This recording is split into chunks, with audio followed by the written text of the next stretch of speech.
صلوا علیہ صحیح بخاری حدیث نمبر 211۔ رسول اللہ صلی اللہ علیہ وسلم نے دودھ پیا، پھر کلی کی اور فرمایا اس میں چکنائی ہوتی ہے۔ صحیح بخاری حدیث نمبر 212۔ رسول کریم صلی اللہ علیہ وسلم نے فرمایا کہ جب نماز پڑھتے وقت تم میں سے کسی کو اونگ آ جائے تو چاہیے کہ وہ سو رہے یہاں تک کہ نیند کا اثر اس سے ختم ہو جائے۔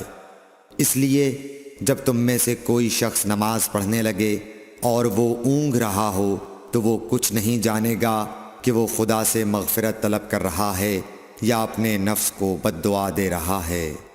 صحیح بخاری حدیث نمبر 213۔ رسول اللہ صلی اللہ علیہ وسلم نے فرمایا کہ جب تم نماز میں اونگنے لگو تو سو جانا چاہیے، پھر اس وقت نماز پڑھے جب جان لے کہ وہ کیا پڑھ رہا ہے۔ صحیح بخاری حدیث نمبر 214۔ حضرت انس روایت کرتے ہیں کہ رسول کریم صلی اللہ علیہ وسلم ہر نماز کے لیے نیا وضو فرمایا کرتے تھے۔ میں نے کہا تم لوگ کس طرح کرتے تھے؟ کہنے لگے ہم میں سے ہر ایک کو اس کا وضو اس وقت تک کافی ہوتا جب تک کوئی وضو توڑنے والی چیز پیش نہ آ جاتی، یعنی پیشاب، پخانہ یا نیند وغیرہ۔ صحیح بخاری حدیث نمبر 215۔ سوید بن نعمان رضی اللہ تعالی عنہ نے بتلایا کہ ہم خیبر والے سال رسول اللہ صلی اللہ علیہ وسلم کے ہمراہ جب صحبہ میں پہنچے تو رسول کریم نے ہمیں عصر کی نماز پڑھائی۔ جب نماز پڑھ چکے تو آپ نے کھانے منگوائے، مگر کھانے میں صرف ستو ہی لایا گیا، سو ہم نے اس کو کھایا اور پیا۔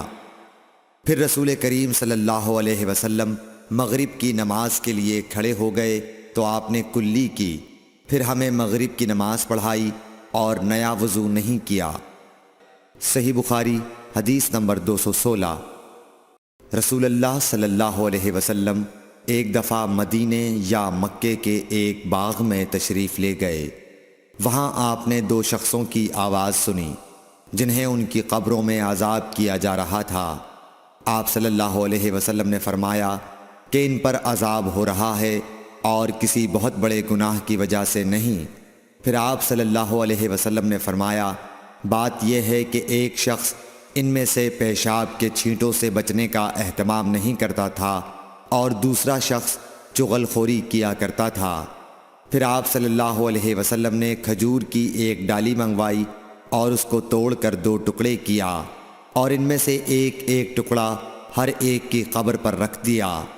لوگوں نے آپ صلی اللہ علیہ وسلم سے پوچھا کہ یا رسول اللہ یہ آپ نے کیوں کیا؟ آپ نے فرمایا اس لیے کہ جب تک یہ ڈالیاں خشک نہ ہوں شاید اس وقت تک ان پر عذاب کم ہو جائے۔ صحیح بخاری حدیث نمبر 217۔ انس بن مالک رضی اللہ تعالی عنہ روایت کرتے ہیں کہ رسول کریم صلی اللہ علیہ وسلم جب رفع حاجت کے لیے باہر تشریف لے جاتے تو میں آپ کے پاس پانی لاتا، آپ اس سے استنجا فرماتے۔ صحیح بخاری حدیث نمبر 218۔ ایک مرتبہ رسول اللہ صلی اللہ علیہ وسلم 2 قبروں پر گزرے تو آپ نے فرمایا کہ ان دونوں قبر والوں کو عذاب دیا جا رہا ہے اور کسی بڑے گناہ پر نہیں۔ ایک تو ان میں سے پیشاب سے احتیاط نہیں کرتا تھا اور دوسرا چغل خوری کیا کرتا تھا۔ پھر آپ صلی اللہ علیہ وسلم نے ایک ہری ٹہنی لے کر بیچ سے اس کے 2 ٹکڑے کیے اور ہر ایک قبر پر ایک ٹکڑا گاڑ دیا۔ لوگوں نے پوچھا کہ یا رسول اللہ آپ نے ایسا کیوں کیا؟ آپ نے فرمایا شاید جب تک یہ ٹہنیاں خشک نہ ہوں ان پر عذاب میں کچھ تخفیف رہے۔ صحیح بخاری حدیث نمبر 219۔ رسول کریم صلی اللہ علیہ وسلم نے ایک دیہاتی کو مسجد میں پیشاب کرتے ہوئے دیکھا تو لوگوں سے آپ نے فرمایا اسے چھوڑ دو۔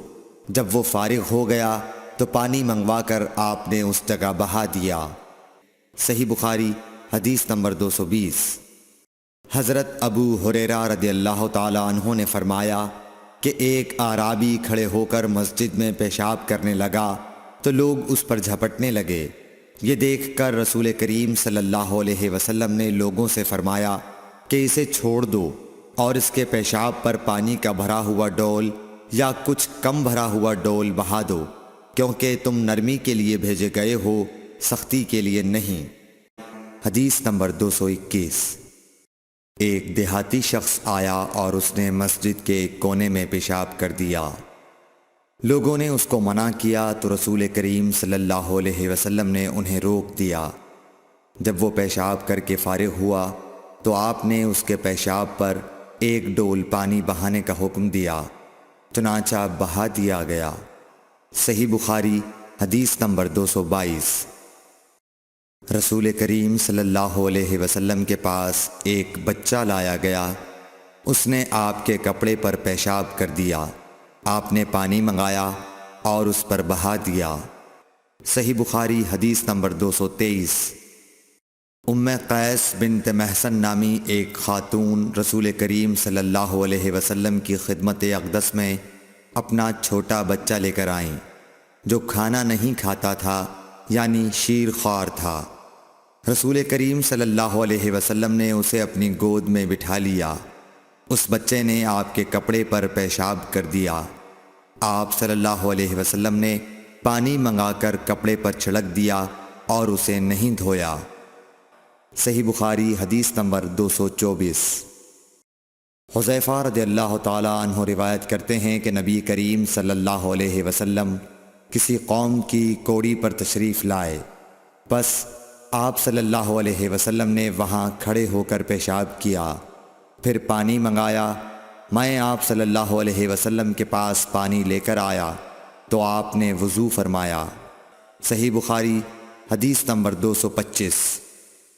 حذیفہ رضی اللہ تعالی عنہ کہتے ہیں کہ ایک مرتبہ میں اور رسول کریم صلی اللہ علیہ وسلم جا رہے تھے کہ ایک قوم کی کوڑی پر جو ایک دیوار کے پیچھے تھی پہنچے، تو آپ اس طرح کھڑے ہو گئے جس طرح ہم تم میں سے کوئی شخص کھڑا ہوتا ہے۔ پھر آپ نے پیشاب کیا اور میں ایک طرف ہٹ گیا۔ تب آپ نے مجھے اشارہ کیا تو میں آپ کے پاس پردے کی غرض سے آپ کی ایڑیوں کے قریب کھڑا ہو گیا، یہاں تک کہ آپ پیشاب سے فارغ ہو گئے۔ بوقت ضرورت ایسا بھی کیا جا سکتا ہے۔ صحیح بخاری حدیث نمبر 226۔ ابو موسیٰ اشعری پیشاب کے بارے میں سختی سے کام لیتے تھے اور کہتے تھے کہ بنی اسرائیل میں جب کسی کے کپڑے کو پیشاب لگ جاتا تو اسے کاٹ ڈالتے۔ ابو حذیفہ کہتے ہیں کہ کاش وہ اپنے اس تشدد سے رک جاتے، کیونکہ رسول اللہ صلی اللہ علیہ وسلم کسی قوم کی کوڑی پر تشریف لائے اور آپ نے وہاں کھڑے ہو کر پیشاب کیا۔ صحیح بخاری حدیث نمبر 227۔ ایک عورت نے رسول کریم صلی اللہ علیہ وسلم کی خدمت میں حاضر ہو کر عرض کی، حضور فرمائیے ہم میں سے کسی عورت کو کپڑے میں حیض آ جائے تو وہ کیا کرے؟ آپ نے فرمایا کہ پہلے اسے کھرچے، پھر پانی سے رگڑے اور پانی سے دھو ڈالے اور اسی کپڑے میں نماز پڑھ لے۔ صحیح بخاری حدیث نمبر 228۔ ابو حبیش کی بیٹی فاطمہ رسول اللہ صلی اللہ علیہ وسلم کی خدمت میں حاضر ہوئی اور اس نے کہا کہ میں ایک ایسی عورت ہوں جسے استحاضہ کی بیماری ہے، اس لیے میں پاک نہیں رہتی، تو کیا میں نماز چھوڑ دوں؟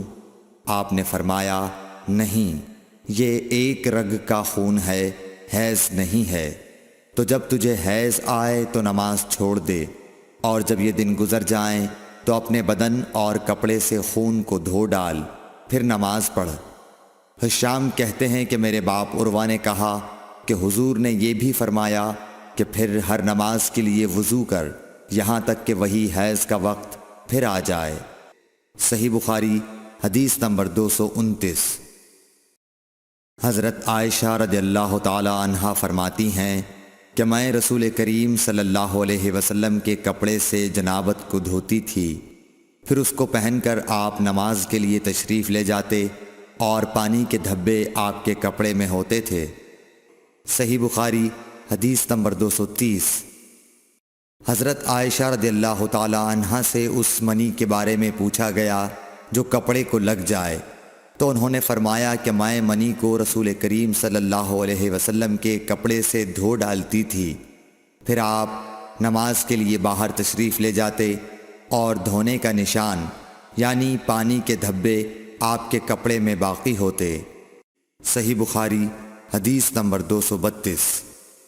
حضرت عائشہ رضی اللہ تعالی عنہا رسول کریم صلی اللہ علیہ وسلم کے کپڑے سے منی کو دھو ڈالتی تھیں۔ وہ فرماتی ہیں کہ پھر کبھی میں ایک دھبا یا کئی دھبے دیکھتی تھی۔ صحیح بخاری حدیث نمبر 233۔ کچھ لوگ اوقل یا اورینا قبیلوں کے مدینے میں آئے اور بیمار ہو گئے۔ رسول اللہ صلی اللہ علیہ وسلم نے انہیں لقاح میں جانے کا حکم دیا اور فرمایا کہ وہاں اونٹوں کا دودھ اور پیشاب پئیں۔ چنانچہ وہ لقاح چلے گئے اور جب اچھے ہو گئے تو رسول کریم صلی اللہ علیہ وسلم کے چرواہے کو قتل کر کے وہ جانوروں کو ہانک کر لے گئے۔ الصبح رسول کریم صلی اللہ علیہ وسلم کے پاس اس واقعے کی خبر آئی تو آپ نے ان کے پیچھے آدمی دوڑائے۔ دن چڑھے وہ حضور صلی اللہ علیہ وسلم کی خدمت میں پکڑ کر لائے گئے۔ آپ کے حکم کے مطابق ان کے ہاتھ پاؤں کاٹ دیے گئے اور آنکھوں میں گرم سلاخیں پھیر دی گئیں اور مدینے کی پتھریلی زمین میں ڈال دیے گئے۔ پیاس کی شدت سے وہ پانی مانگتے تھے مگر انہیں پانی نہیں دیا جاتا تھا۔ ابو قلابہ نے ان کے جرم کی سنگینی ظاہر کرتے ہوئے کہا کہ ان لوگوں نے چوری کی اور چرواہوں کو قتل کیا اور آخر ایمان سے پھر گئے اور اللہ اور اس کے رسول سے جنگ کی۔ صحیح بخاری حدیث نمبر 234۔ رسول اللہ صلی اللہ علیہ وسلم مسجد کی تعمیر سے پہلے نماز بکریوں کے باڑے میں پڑھ لیا کرتے تھے۔ صحیح بخاری حدیث نمبر 235۔ رسول کریم صلی اللہ علیہ وسلم سے چوہے کے بارے میں پوچھا گیا جو گھی میں گر گیا تھا۔ فرمایا اس کو نکال دو اور اس کے آس پاس کے گھی کو نکال پھینکو اور اپنا باقی گھی استعمال کرو۔ صحیح بخاری حدیث نمبر 236۔ رسول کریم صلی اللہ علیہ وسلم سے چوہے کے بارے میں دریافت کیا گیا جو گھی میں گر گیا تھا۔ آپ نے فرمایا کہ اس چوہے کو اور اس کے آس پاس کے گھی کو نکال کر پھینک دو۔ صحیح بخاری حدیث نمبر 237۔ رسول اللہ صلی اللہ علیہ وسلم نے فرمایا ہر زخم جو اللہ کی راہ میں مسلمان کو لگے وہ قیامت کے دن اسی حالت میں ہوگا جس طرح وہ لگا تھا۔ اس میں سے خون بہتا ہوگا جس کا رنگ تو خون سا ہوگا اور خوشبو مشک کی سی ہوگی۔ صحیح بخاری حدیث نمبر 238۔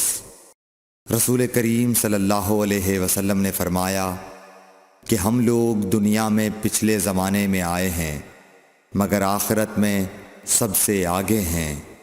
صحیح بخاری حدیث نمبر 239۔ رسول اللہ صلی اللہ علیہ وسلم نے فرمایا کہ تم میں سے کوئی ٹھہرے ہوئے پانی میں جو جاری نہ ہو پیشاب نہ کرے پھر اسی میں غسل کرنے لگے، یعنی یہ ادب اور نظافت کے خلاف ہے کہ اسی پانی میں پیشاب کرنا اور پھر اسی سے غسل کرنا۔ صحیح بخاری حدیث نمبر 240۔ ایک دفعہ رسول کریم صلی اللہ علیہ وسلم کعبہ شریف میں سجدے میں تھے۔ ایک دوسری سند سے رسول اللہ صلی اللہ علیہ وسلم کعبے کے نزدیک نماز پڑھ رہے تھے اور ابو جہل اور اس کے ساتھی بھی وہیں بیٹھے ہوئے تھے، تو ان میں سے ایک نے دوسرے سے کہا کہ تم میں سے کوئی شخص ہے جو قبیلے کی جو اونٹنی ذبح ہوئی ہے اس کی اوجڑی اٹھا لائے اور لا کر جب محمد صلی اللہ علیہ وسلم سجدے میں جائیں تو ان کی پیٹھ پر رکھ دے۔ یہ سن کر ان میں سے ایک سب سے زیادہ بدبخت آدمی اٹھا اور وہ اوجڑی لے کر آیا اور دیکھتا رہا۔ جب آپ نے سجدہ کیا تو اس نے اس اوجڑی کو آپ کے دونوں کندھوں کے درمیان رکھ دیا۔ عبداللہ بن مسعود کہتے ہیں میں یہ سب کچھ دیکھ رہا تھا مگر کچھ نہ کر سکتا تھا، کاش اس وقت مجھے روکنے کی طاقت ہوتی۔ عبداللہ کہتے ہیں کہ وہ ہنسنے لگے اور ہنسی کے مارے لوٹ پوٹ ہونے لگے، اور رسول اللہ صلی اللہ علیہ وسلم سجدے میں تھے، بوجھ کی وجہ سے اپنا سر نہیں اٹھا سکتے تھے، یہاں تک کہ حضرت فاطمہ رضی اللہ تعالی عنہا آئیں اور وہ بوجھ آپ کی پیٹھ پر سے اتار کر پھینکا۔ تب آپ نے سر اٹھایا، پھر 3 بار فرمایا، یا اللہ تو قریش کو پکڑ لے۔ یہ بات ان کافروں پر بہت بھاری ہوئی کہ آپ نے انہیں بد دعا دی۔ عبداللہ کہتے ہیں کہ وہ سمجھتے تھے کہ اس شہر مکے میں جو دعا کی جائے وہ ضرور قبول ہوتی ہے۔ پھر آپ نے ان میں سے ہر ایک کا جدا جدا نام لیا کہ اے اللہ ان ظالموں کو ضرور ہلاک کر دے۔ ابو جہل، عتبہ بن ربیعہ، شیبہ بن ربیعہ، ولید بن عتبہ، امیہ بن خلف اور عقبہ ابن ابی معیط کو۔ 7ویں آدمی کا نام بھی لیا مگر مجھے یاد نہیں رہا۔ اس ذات کی قسم جس کے قبضے میں میری جان ہے کہ جن لوگوں کے بد دعا کرتے وقت آپ نے نام لیے تھے، میں نے ان کی لاشوں کو بدر کے کنویں میں پڑا ہوا دیکھا۔